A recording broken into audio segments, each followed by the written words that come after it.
What the heck was that? That was a pretty great thing that I just watched. Yeah, you sure got some splaining to do, Nico. Well, I'm about to explain a whole lot because this is the Prism behind the scenes. Yeah.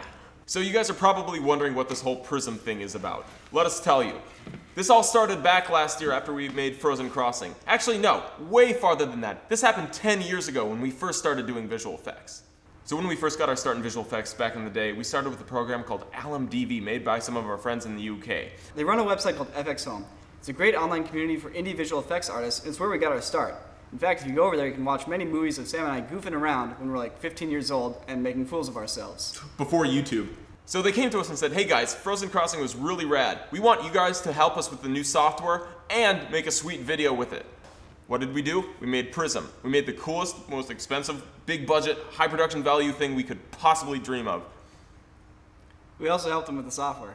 So we'll talk more about how we did the visual effects in this later. But first I want to talk about the actual production, how we came to actually make this movie. Yep. Our goal with this project was to make it look like a real movie. So there's a lot of challenges ahead of us to do something like that. A production like Prism was rather huge, and actually it's one of the biggest we've ever done in our entire lives, so far.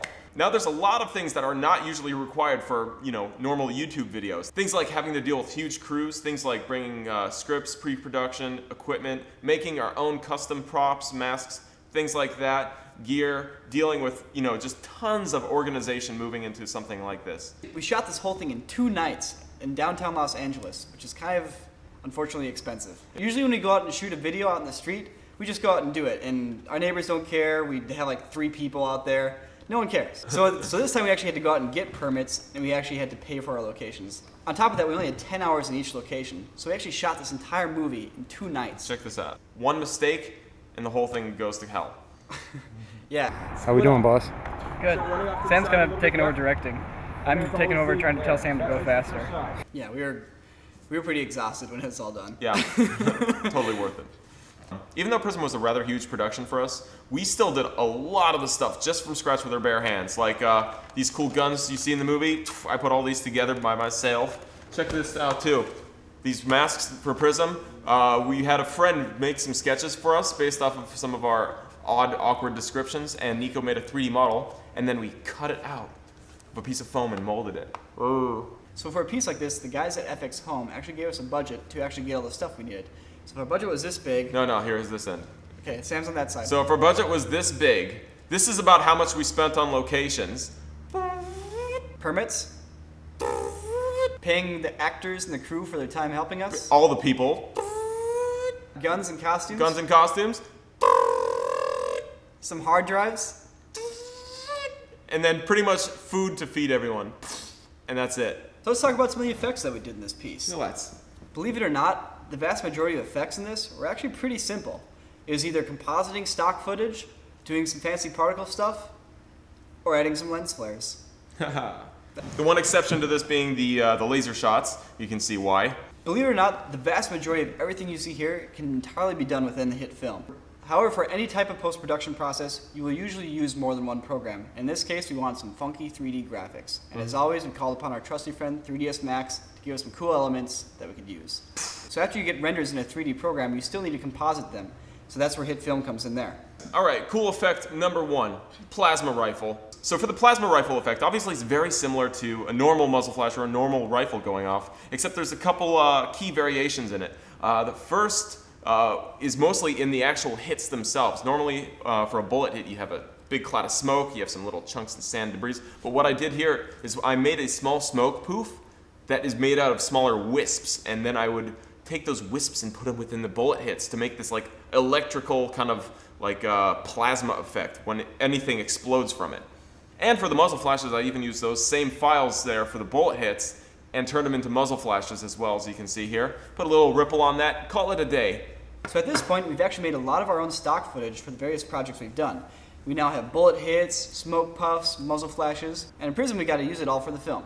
You know what my favorite effect was, Sam? No. With the lasers? No! Teleportations. All right, I'll talk about the lasers later. But here, teleporting. It's a really, really easy effect, and what makes it really effective is just having a huge amount of particles. It adds an extra level of visual complexity that just makes it feel really natural. Also, there's a little bit of frosting on top of everything, and that is a displacement ripple. Boom. Make a black donut, like the type that you don't eat. Put that in there, use that as a displacement map, done. So, very similar to the teleporting effect was the taser and the sparking effect at the end when it's shooting out of the Mr. Blackwell's Prism.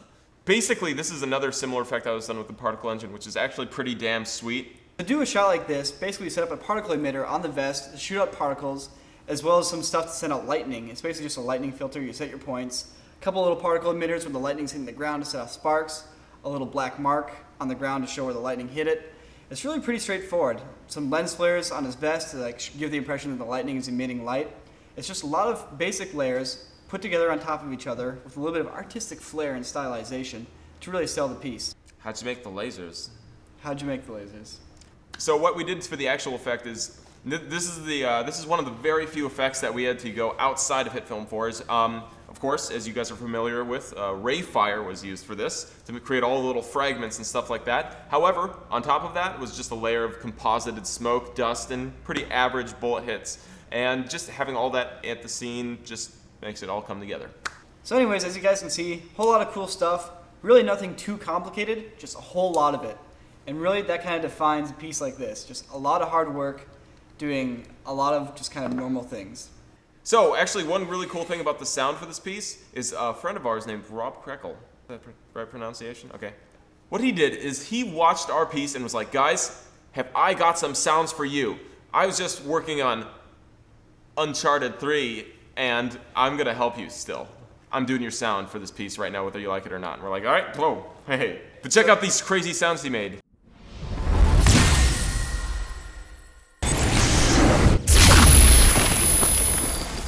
And so that saved me a ton of time since I didn't have to do it all myself again. We'll talk more about actual sound design in another video for you guys because there's a whole lot of cool tips and tricks that you can actually utilize to make sound good. Alright guys, thanks for watching. Check back next week because after we get some rest, we're going to upload another behind the scenes video that shows you some cool behind the scenes footage of how we shot this movie. You get to see how we were directing it, you get to see the people in costumes, how we're having them move around. This video we are just showing you right now is only the tip of it. There's so many crazy things that we did on set and you're going to love it. So many crazy things. It was just like a dance party. It was literally a dance party and Nico lost his heart on the dance floor. Never again.